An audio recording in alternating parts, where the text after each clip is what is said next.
There's several things we ought to be commenting on here. Earlier this week, the House passed the Senate companion to my legislation, the Congressional Budget Office Data Access Act.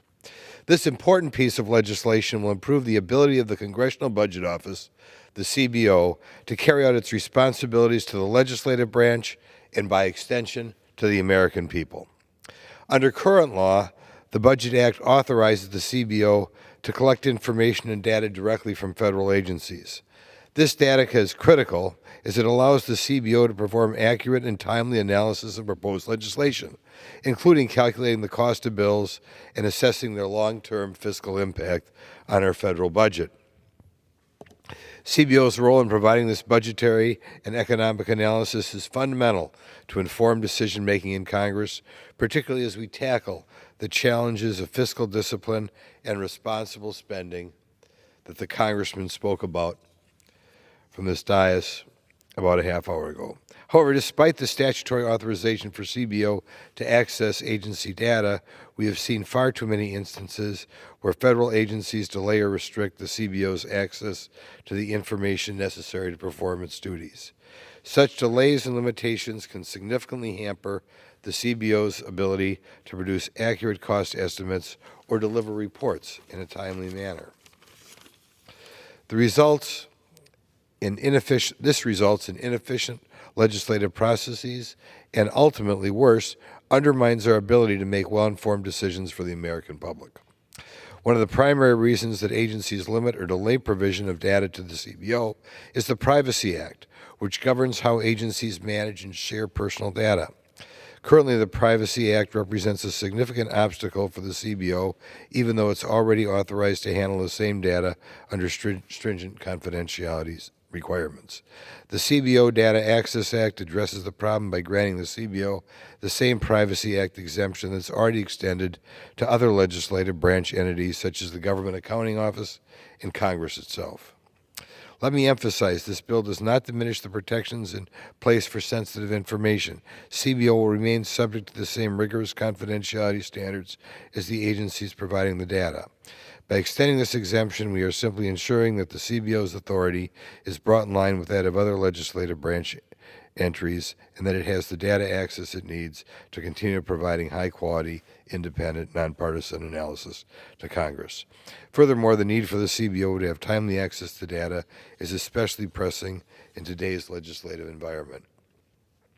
Congress is tasked with evaluating the budgetary impact of increasingly complex policies, whether it be in health care, infrastructure, national defense, or tax reform. These areas require detailed analysis, and without access to accurate, comprehensive, and timely data from other federal agencies, the CBO cannot fulfill its role. I am proud to have introduced the House version of the CBO Data Access Act, along with my colleague, Representative Mafumi. I would also like to thank Senators Peters and Collins for their work on this legislation. This bicameral and bipartisan effort demonstrates the shared recognition across party lines of the importance of ensuring the CBO has the tools it needs to provide Congress with the best data available. Now, I would like to discuss a few of the issues that the press should be covering in the next 6 weeks leading up to the election, but probably will not. The first one more time, is the border. We are waiting right now for the results to come in from the number of people who crossed the border in August.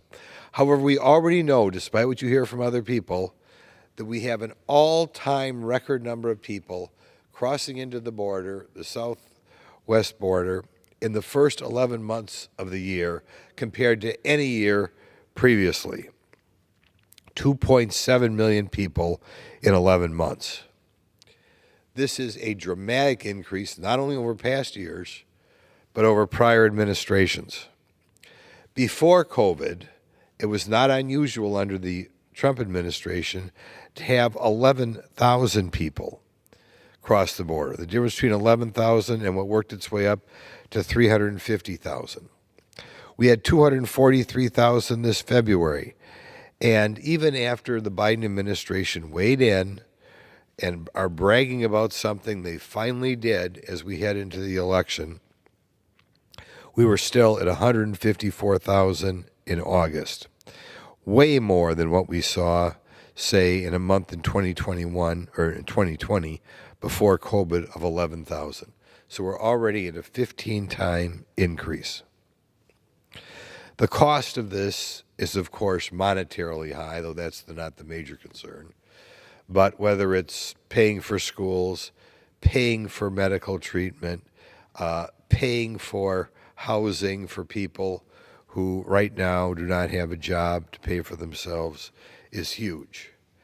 At a time when the budget is so wildly out of whack and we are going so wildly deeply into debt, the idea that having such a huge cost put upon us is intolerable. Not only that, this open borders policy, which continues, is resulting in the loss of life of about 100,000 people every year from fentanyl.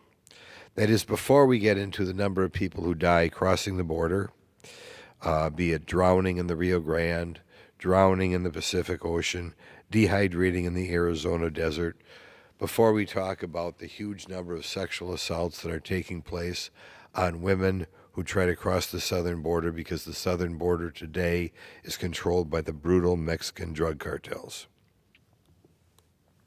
We had a hearing on this topic earlier today, and some members of the Democrat Party, and sometimes they confuse the public on this, wonder if what other way? Why don't we solve the problem and find a way to let these people come in the country? What they are not telling you is every year in this country, 850,000 people approximately are sworn in as new American citizens. 850,000. Historically, if you break it down into 3-month increments, and it goes up and down by year, but if you break it into 3-month increments or 3-year increments, that is right now at the all-time high. Nobody should get confused and find there is no way to come into this country legally or no way to become a citizen legally. Every year, 850,000 people find a way to come into this country legally. This dwarfs, by the way, the number of people who are coming here, say in the 50s or 60s when I was growing up. We are doing more than our share of allowing people to come into our country. I encourage the press to dig into these numbers, to publicize the new annual number that is going to be released sometime in September. And I hope we also do a good job of publicizing the huge number of people who are dying because of drugs at the border. I think one way for the American people to understand it is that every year in this country, twice as many people die from illegal drugs as died in 12 years in Vietnam. If you're like me and can remember the Vietnam War, you remember all the protests, all the coverage in Newsweek and Time magazine about the huge number of Americans dying there. Every year in this country, twice as many people die of illegal drug abuse as died in 12 years in Vietnam. By the way, when I talk about this, the number of people crossing the border, I should remind Americans that our enemies, and we always pass a large defense budget here and prepare for a military war. Nikita Khrushchev, the Russian president in the early 60s and late 50s, said that he was going to take over and conquer America. He still, I think, spoke for his successors as being a socialist leader in the world at that time. I mention that because I think there are several ways in which we can lose our country that does not involve being attacked by the military, and one of those is at the border. Obviously, new people who are coming here do not necessarily understand our Constitution, have bought into our culture. It is a reason why we are generous and let more people here, but cannot let unlimited people here. That will be the end of the United States as we know it. The second way that I think our enemies are able to cause the United States to collapse is the crisis of the family. In the middle 1960s, there were, I believe, it's the 60s, I don't think the 50s, about 5% of the births in the country were to a woman who did not have a husband at home. That slowly worked its way up to 40% after what my opinion was the worst president in this country's history, Lyndon Johnson, started the Great Society in which he bribed women to get married out of wedlock and gave them things, some very costly, provided they didn't marry a man with a job. You can go through many programs. There are about 78 programs that are handed out with a significant marriage penalty. In other words, it's very difficult to get it if a woman is married to a guy with an income, easy to get if she does not have much of an income.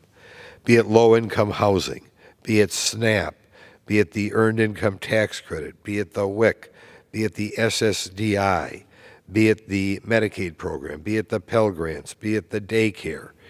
You can easily get hypotheticals, and it varies from person to person, of up to $30,000 a year bribe not to get married.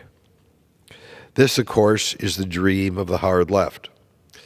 The Marxists and many for whatever reason, Marxism holds a sway over a lot of people in academia. This is something the Marxists would want. The breakdown of the American family is something that the feminists have wanted, particularly in the 60s. It's something that Angela Davis, who was a large black militant, wanted. It is something that the Marxists who founded Black Lives Matter wanted. They wanted to break down what they refer to as the Western prescribed nuclear family. Of course, we had nuclear families all over the world. That by itself is a very racist statement. But the thing the American people ought to remember about this, there have been people who wanted to destroy the family for the last 200 plus years. It actually goes back before Marx. It includes the people who participated in the horrid French Revolution. They all wanted a world free of God, free of commandments in the Bible, and they felt it would be a lot more fun to live life if they didn't have any marital obligations.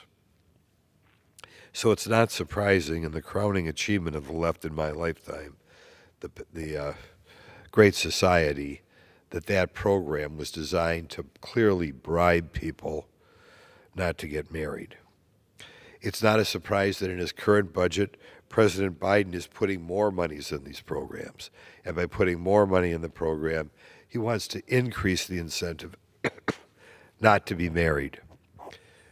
I'm going to direct people to a couple of authors, which I think are to one author, which I think is why I came to realize that the Great Society and the current American welfare system was almost by design trying to destroy the family. There's an author by the name of George Gilder, a great guy who's still alive. George Gilder did studies as long back as the 1970s, and he followed people around in low-income areas, and what he found surprised him. When a young girl who wasn't married got pregnant, he had thought, like throughout most of history, that was cause of concern, that we better get married, that we have to scramble and get money to support her. Instead, what he found, it was in certain areas where there wasn't a lot of money in the first place, it was a sign for glee, because the woman and her boyfriend went around from office to office, getting the then called food stamps, getting the low-income housing, getting the WIC, getting the predecessor of the Medicaid. All of a sudden they had it made in the shade because she got pregnant out of wedlock. And hence, George Gilder pointed out, first of all, that this was bad for the child. He also pointed out that something I wouldn't have thought about on my own, it was bad for the men, because usually man's purpose in life is to take care of his family. But if the government is going to weigh in and give all these things to a woman and her child, it kind of takes away the purpose of a guy working. so they don't have a purpose in life. In any event, I think the overly generous Great Society programs have led to the breakdown in the family. And they are one more example of what Nikita Khrushchev talked about, that being that they will cause America to collapse from within as we pay people to raise children not in the traditional nuclear family session. The third way that I hope the press would begin to cover that we are trying to chip away at America, and it was actually touched briefly upon by the Democrats of all people, though I don't think they realized what they were saying in a committee that I was at earlier this week. Beginning in 1965, also under Lyndon Johnson, they began to create racial preferences in this country and sexual preferences. At the time, the so-called minority population was much smaller than it is now. Nevertheless, they began to categorize people by where their great-great-great-great-grandparents lived. And we had black Americans and Hispanic Americans and Pacific Islander Americans and Native Americans and Asian Americans. And recently we've added to the bunch under the Biden administration, because we want everybody to think of themselves a hyphenated group, the Middle Eastern and North African Americans. By doing this, they have turned, the Supreme Court has struck down college admissions, but they have turned every hiring decision in a company that does a decent amount of business with the federal government, every contracting decision, into a decision not based on merit, but a decision based on race. This is one way to destroy America. America has done such a good job under its first 200 years of causing people to view themselves as individuals, as Americans. But the hard left, doing all they can, is trying to get Americans to view themselves as a small subgroup. And not only view themselves as a subgroup, but to ask for something on behalf of that subgroup. I've recently read a book about this topic, and the rationale for this is what I had feared it was all along. But this was laid out in the book. There was an important communist sort of person, socialist person, by the name of Herbert Marcuse, who had a great deal of power over the radicals of the 1960s. And of course, at the time in the 1960s and early 1970s, it was the goal of these radicals to destroy the United States. And they had hoped to destroy the United States by breaking the United States into the wealthy versus the average guy. And they thought the average guy would spring up, declare war on the wealthy, and we'd sink the United States. That, of course, didn't happen. America is a deeply religious country, which I think is one reason why the hard left hasn't succeeded in taking over America. But America is also not the type of country who's jealous because somebody has a mansion or something, and they failed. This kind of made Herbert Marcuse unhappy, and it made his disciples in Europe and the United States unhappy. So at the time, he laid out a plan to weaken the United States and take over the United States, and that is, he was going to set one racial group against the other racial group. And he felt that is how we could destroy America and eventually cause it to break down. And that's exactly what is going on today. They have succeeded in persuading even ethnic groups here sometimes to take advantage of set-asides based on background. It's particularly unusual when you look at all the subgroups in this country that are actually doing much better than the Americans who were here all along, right? Indian Americans, Chinese Americans, Filipino Americans, Cuban Americans, all doing better than the native-born Americans. But never the left, because they wanted to divide America and destroy America, has told these people that we have a horrible country, and they need the government to help them, and we will see what we can do to help them. This is surely another way to try and destroy America, and the American public should know it's not just Glenn Grothman saying it. Herbert Marcuse, well-known communist from the 60s and 70s, himself laid out this racial identification as a way to destroy America. I have some questions that perhaps the press should look into, but don't. Since insofar as they don't tell the real reason for these preferences, which is to destroy America, they say we are giving these preferences to make up for past prejudice or for current prejudice in our country. Like I said, I think it makes a lot of sense because the immigrant groups, or many immigrant groups, proceed or succeed largely beyond what the native-born do. But in any event, I think we ought to have a discussion. In order to get preferences, should you be born in America? Or should you have to be born in America? Or can you come here, say, straight from the Gaza Strip, come to the United States because of some family preference, and immediately be given preferences in government contracting or government hiring? Is there a requirement for an individual to be considered a member of a group? Should it be 1/2? Should it be 1/4? Should it be 1/8? Right now you self-identify. And how that works out as a practical matter is something that should be discussed. If you are, or should we distinguish an immigrant between people who just show up here or been people over a period of years? I think it's odd, but one of the things that's true is right now, if you're born in Spain, you're considered a European and not eligible for preferences. But if your ancestors came from Spain and spent a few generations in Cuba, you're considered a person who's a victim of prejudice and gets preferences. In any event, this is another way that I think we are chipping away at America.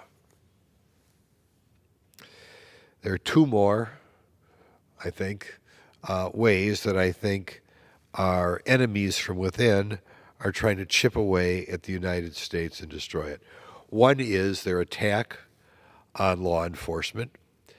President Biden was an expert at standing in this chamber and implying that the police, law enforcement in this country was racist. So many studies have been done showing that is not true.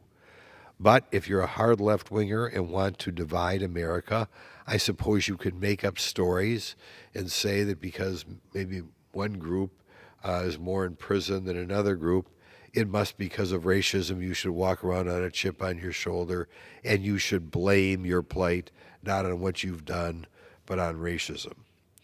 I think it's important that the studies that are out there showing there is not a racist problem with police in this country should be disseminated, so that when it is implied to young people in college or young people in high school that they should disrespect the police because of all this prejudice, the young people have the ammunition to ignore what their teacher or college professor are telling them. The final thing that I think is going on that is weakening America is this transgender revolution. In August, like many congressmen, I spent it at my district, and I rang some doorbells. And there were two doorbells that were particularly disappointing to me and heartbreaking. In both cases, the door was answered by a grandma. And in both cases, the grandma, seems a strange thing to tell her congressman, but was upset because in one case a granddaughter, in one case a grandson, had gone down the transgender route. Studies will show that the vast number of people here are going to back out of this lifestyle, but today our government is doing what they can to try to normalize this lifestyle. I think some of these people are going to go down the path of being transgender their whole life, but some may go down 10 or 15 years. They may never have children of their own, and I really felt sorry for the grandparents whose, I think, children were victims of this transgender ideology. For one, it was her only grandchild, and of course, it's not surprising where it comes from. At least some of it comes from the fact that the current administration is threatening to withhold funds from local school districts unless they go all in and have to allow like transgender boys into the girls' bathroom and such. In other words, they're trying to normalize the transgenderism. If you read a little bit about the history of feminism, this is what the extreme feminists want. They want no difference at all between men and women, and what could be a better way to get their utopia than have boys become girls and girls become boys.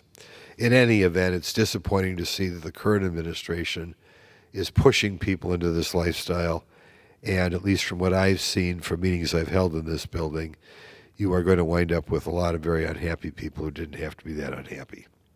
In any event, there are 5 reasons or 5 ways I think the hard left is trying to chip away at our great country.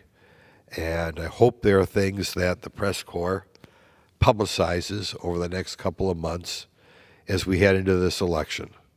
They should talk more about what's going on at the southern border, records number of people flowing here. They should talk more about the continued push to provide material benefits that will cause less families to have both a mother and father at home. We should talk more about this attack on law enforcement and publicize studies showing that law enforcement is not racist. We should talk more about this revolution that would have been unheard of when I was a child, this transgender thing, which is causing people to adapt a lifestyle, which is a very sad lifestyle, and obviously in many cases will result in people not having children. And we should talk a little bit more about this artificial racial divide that the left seems so determined to push on the American public. And again, I mentioned all the subgroups. The Biden administration this year has added another group, Middle Eastern and North Africans, even though people from Iran are doing fantastically well in this country, no evidence of prejudice, but the Biden administration still wants to add more people to the heap because in part, they want to give something to people to buy their votes, but in part, they want to create more division. In any event, I now yield. Pursuant to